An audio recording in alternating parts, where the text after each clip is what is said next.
आइए स्वागत करें गैलेंट ग्रुप ऑफ इंडस्ट्रीज के सीईओ का Shri Mayank Agarwal. Kindly join us on this stage and I invite Chetan Bhagat once again to chair this conversation. Can we have a louder round of applause for our next session?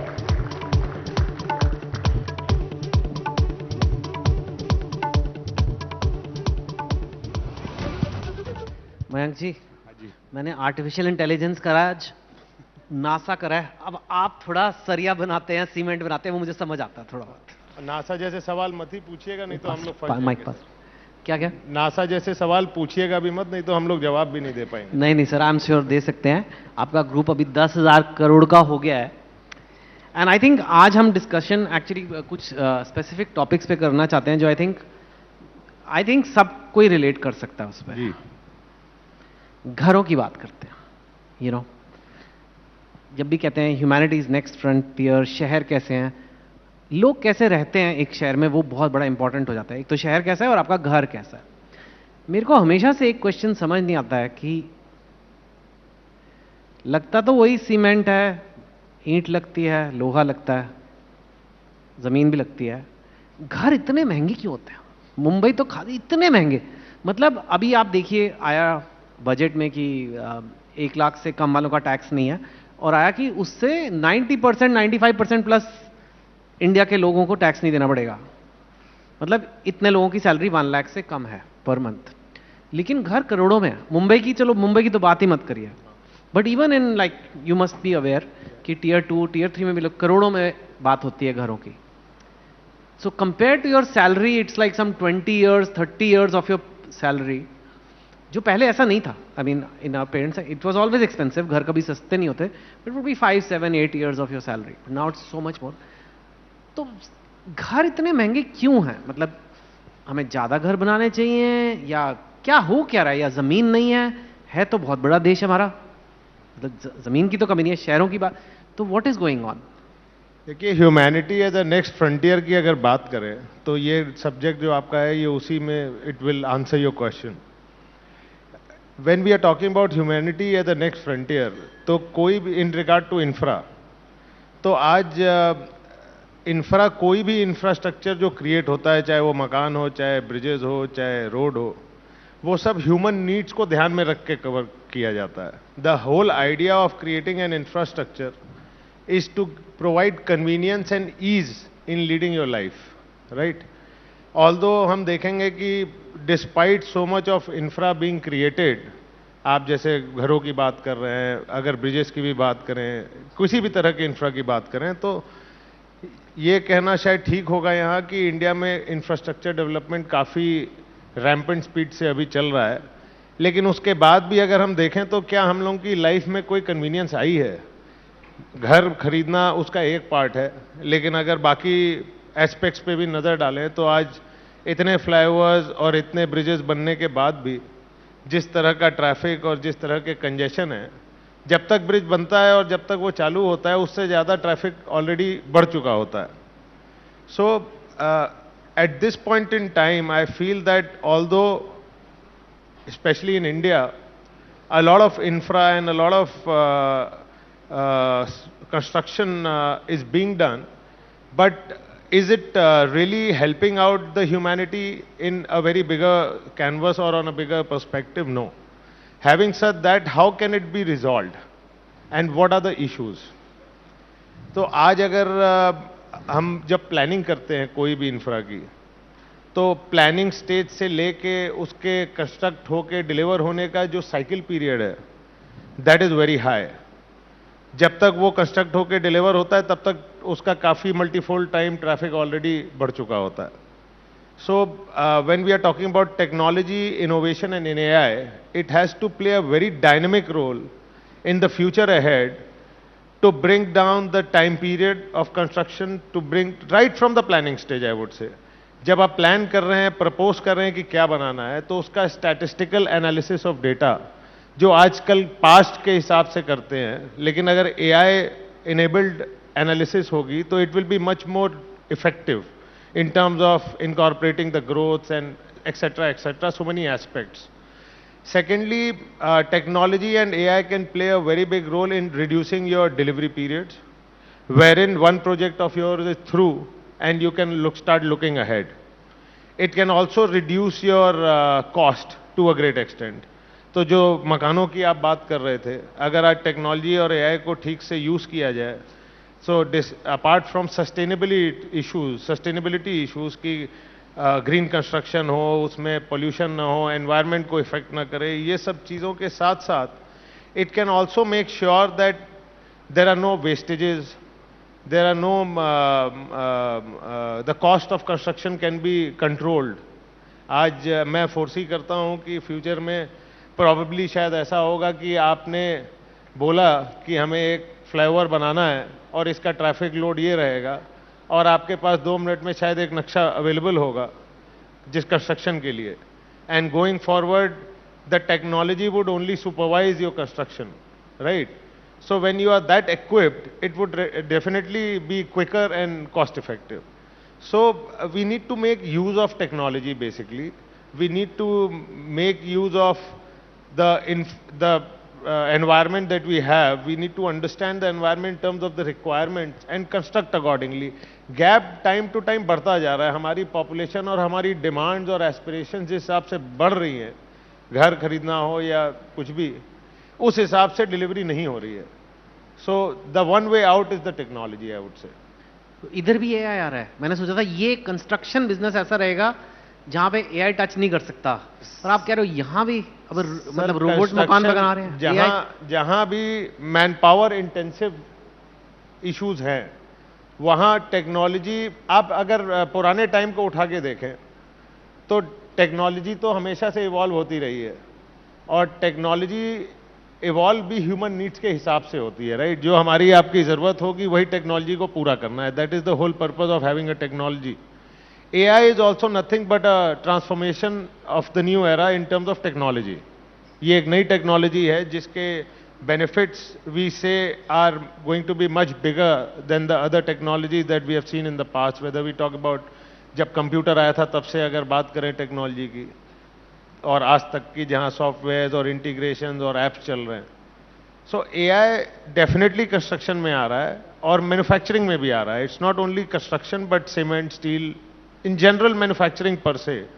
I have recently, I would like to mention, I had recently attended 2 days conclave event of a company in Singapore they have defined an AI enabled software for the manufacturing sector, which is applicable all across the sectors: oil, steel, cement, everywhere, wherever it's manpower intensive industry. Now what AI is going to be doing there is that based on your past, and I mean the data, based on your past available information, it can predict what equipment or what requirements you are going to be having in future. So once you know all those things, it's definitely going to improve a lot in terms of your efficiency, in terms of your output, besides designing and planning. So construction being one of the industries which is highly labor intensive, and any industry per se which is highly man-hour intensive, any technology would definitely be on the doorstep of those industries in the first go instance itself. कभी कभी होता है, वैसे आजकल इतना नहीं होता, लेकिन जब होता है तो बहुत बड़ी खबर बनती है. And I know you are not in that business, but जैसे कई बार फ्लाईओवर बनता है और 3 दिन में गिर जाता है, और मुझे लगता है इनका एक काम था कि भाई ये फ्लाईओवर बनाना है आपको, और मतलब इतने सालों से फ्लाईओवर बन रहे हैं, ऐसे कोई इतनी नई टेक्नोलॉजी भी नहीं है. नॉर्मली जब ऐसा होता है, फिल्मों की बात छोड़ दो कि ऐसे वो दिखाते हैं कोई साहूकार है, वो मिला रहा है, ऐसे कैसे हो जाता है? Like how do bridges just fall like after 10 days of being construction? It's very damaging, money, people. See, somewhere it is negligence, of course. देखिए, आज अगर आप कंपेयर करेंगे तो जो पास्ट में इंफ्रा के डैमेज होने की संभावनाएं थी या जितनी आप चर्चाएं सुनते थे, of late you must have realized that's not the case to that extent. So somewhere technology has improved that issue, right? पहले टेक्नोलॉजी नहीं थी. एक स्ट्रक्चरल इंजीनियर का जो उसको बुकिश नॉलेज है या जो उसने पढ़ा है, उस हिसाब से वो अपने कैलिबर से एक नक्शा बना रहा है, एक ड्राइंग प्रिपेयर कर रहा है, आर्किटेक्चरल ड्राइंग जिसको कहते हैं, और उसको एग्जीक्यूट किया जा रहा है। एग्जीक्यूशन के स्टेज पे भी आपके पास ऐसे कोई कंट्रोलिंग टूल्स नहीं थे कि आप कंस्ट्रक्शन की क्वालिटी को कंट्रोल कर सको, न कैमरा, न सॉफ्टवेयर, न सो many things, hundreds of things in that. आज जैसे जैसे टेक्नोलॉजी इंप्रूव हुई है, हमें इस तरह की घटनाएं कम सुनने में आती हैं, because now you can probably draw the architectural map through a software and with very little inputs that you have to give in there. You can supervise the construction through apps and through lab equipments where you can test the concrete strength, you can test your steel, you can test your cement. So having said that, technology would always and forever and have always played a very big role in ensuring the sustainability of your construction. तो आने वाले time में अगर हम लोग AI या इन सब चीज़ों की बात कर रहे हैं, जहां आने वाले टाइम में it is expected that you would have smart cities and smart infra which is sustainable, which is green, which is eco friendly, तो ये सारी चीज़ें टेक्नोलॉजी से ही संभव हो पाएंगी। बाकी कुछ और रीजन भी हैं जिसके आपको पता ही है, ब्रिजेस गिर जाते हैं, उन डिटेल्स में मैं नहीं जाना क्या चाहूँगा। जैसे सच्ची में रेत मिला देते हैं सीमेंट में? Is it as simple as that कि रेत ज्यादा मिल गई? डेफिनेटली कहीं ना कहीं आप सीमेंट या स्टील से कॉम्प्रोमाइज करते हैं तभी फेलियर्स होते हैं, क्योंकि आज के ज़माने में ये संभावनाएं कम है कि आपकी ड्राइंग्स में एरर हो या आपके एग्जीक्यूशन में एरर हो। आज की टाइम में ड्राइंग्स तो जीरो हो चुका है error, so it can be either your negligence और योर मैनेजमेंट ऑन साइट, और it is something that you have done it intentionally. तो अगर आप इंटेंशनली कुछ कर रहे हैं तो उसके आपको पता ही है बहुत सारे कारण होते हैं गवर्नमेंट प्रोजेक्ट्स में। So let's not go there. नहीं नहीं, we don't have to go there. एक जमाने में लोग मिट्टी के घरों में रहते थे, अभी स्काई स्क्रेपर्स चल रहे हैं आजकल, स्पेशली इन मुंबई। आगे क्या होगा? देखिए, जैसे as I said before also, जो ह्यूमैनिटी की नीड्स हैं,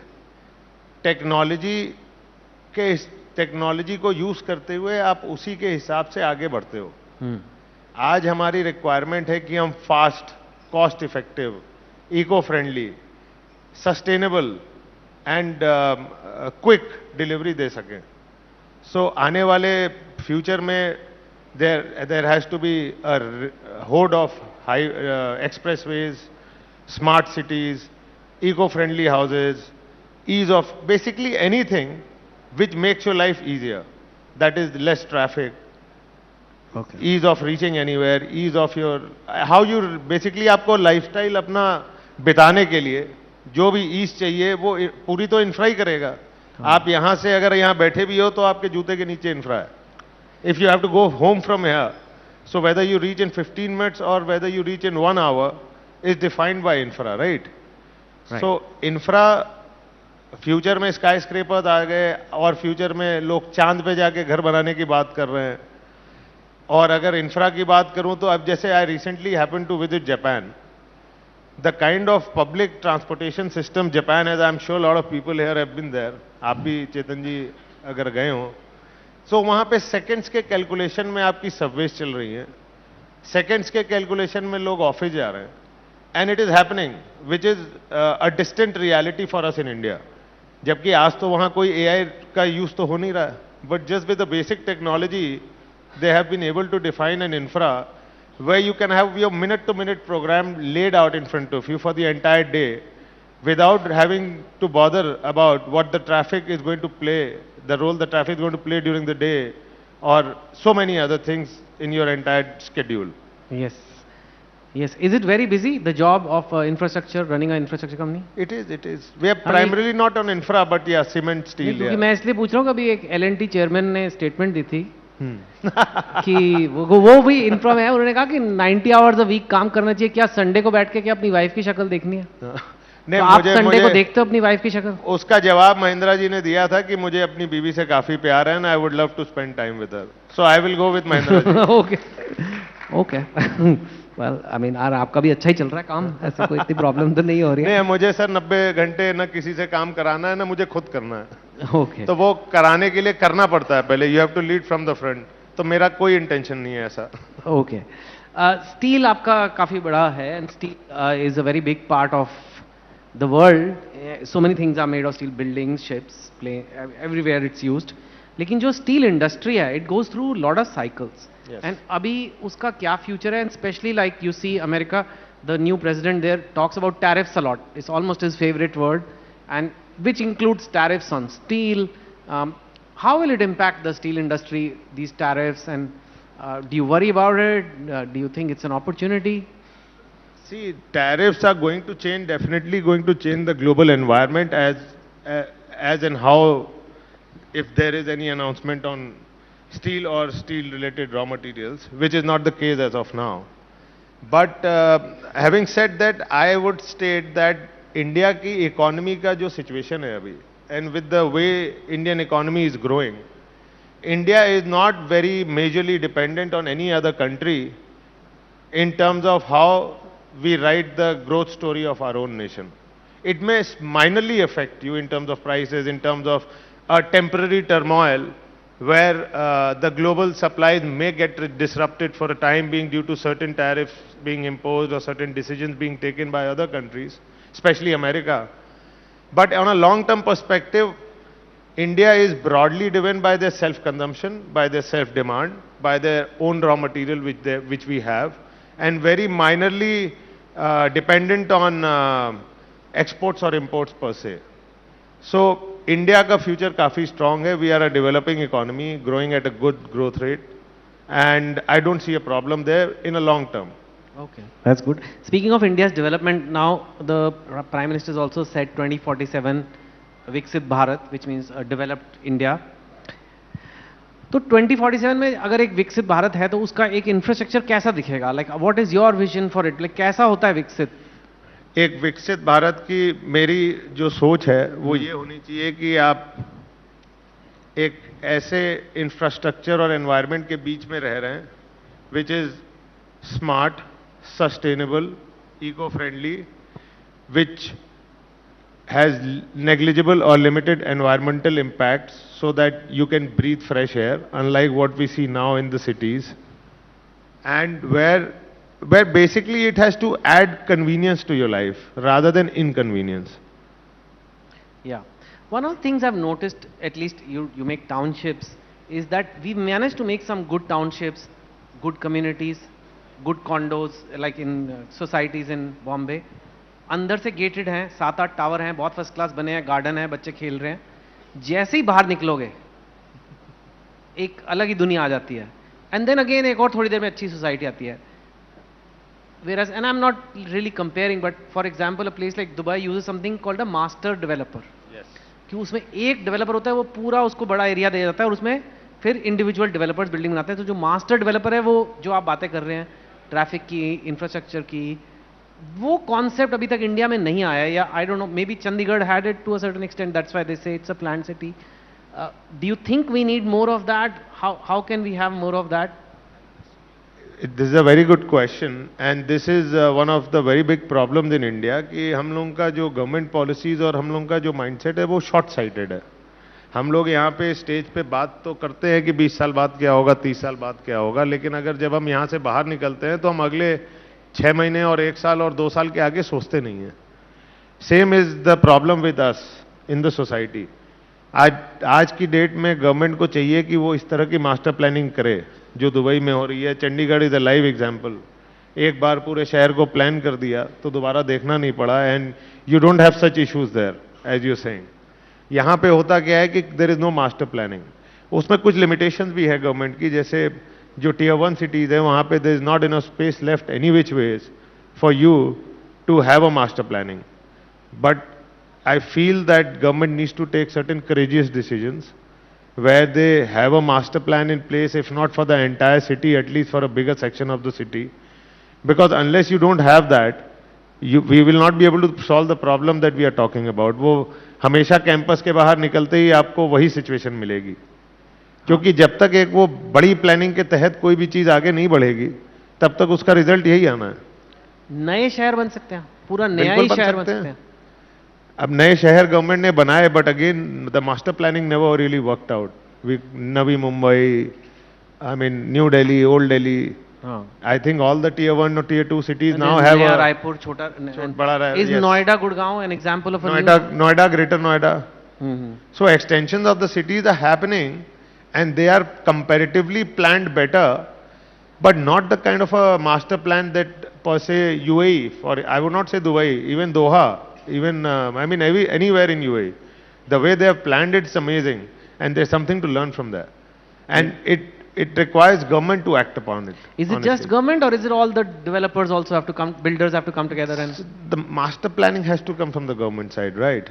Because unless you don't have an area earmarked, कि से ये 5 किलोमीटर या 10 किलोमीटर का एक area Can you explain to people what this master plan is and what is not happening now, and what, because this is being aired on TV, this may be heard by somebody. To, for somebody who's like, what exactly do you mean by what is missing? So basically according to me, what a master plan is for a new city or a bigger area is that you define a bigger area, say 10 kilometers, 20 kilometers or a 50 kilometer area, where you say we are going to have a planned construction or a planned city development here. So when you say that, you earmark portions which are going to be green, which will help you to deal with environmental issues. There would be certain areas which would be earmarked for medical facilities. There would be areas earmarked for school and colleges. There would be areas which will be earmarked for skyscrapers. There would be separate areas which would be earmarked for all your commercial activities, hotels, malls.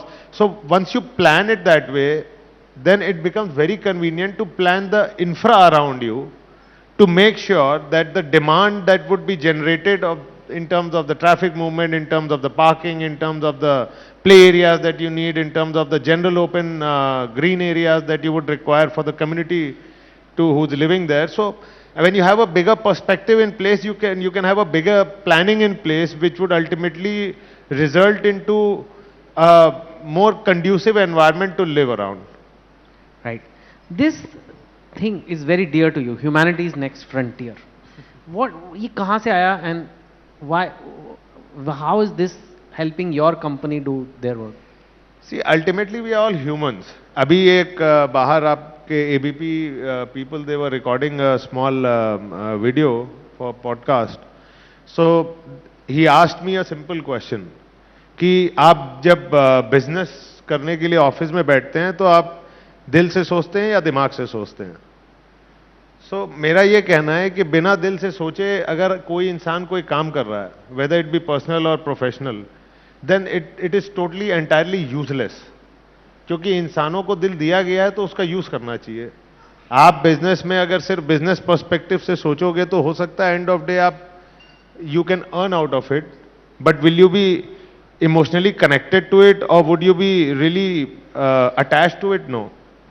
So somewhere you have to be emotional about what you do. Somewhere you have to be humane in what you do. And if you don't have the perspective of humanity as the next frontier, or a humanity as something which is parallel to you, which is with you all the time, then that development or that growth has no meaning. All right. Mayank Agarwal ji, that's all we have time for today. But thank you so much for coming, and thank you so much for Chetan. supporting Thank you the all. Conclave. Thank you for all. Thank you.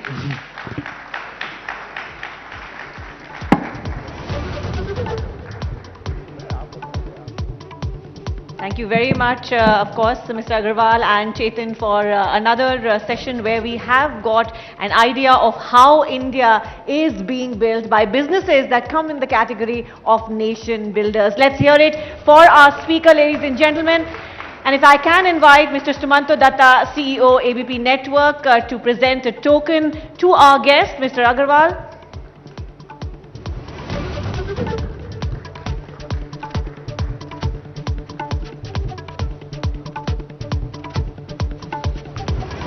A round of applause, please.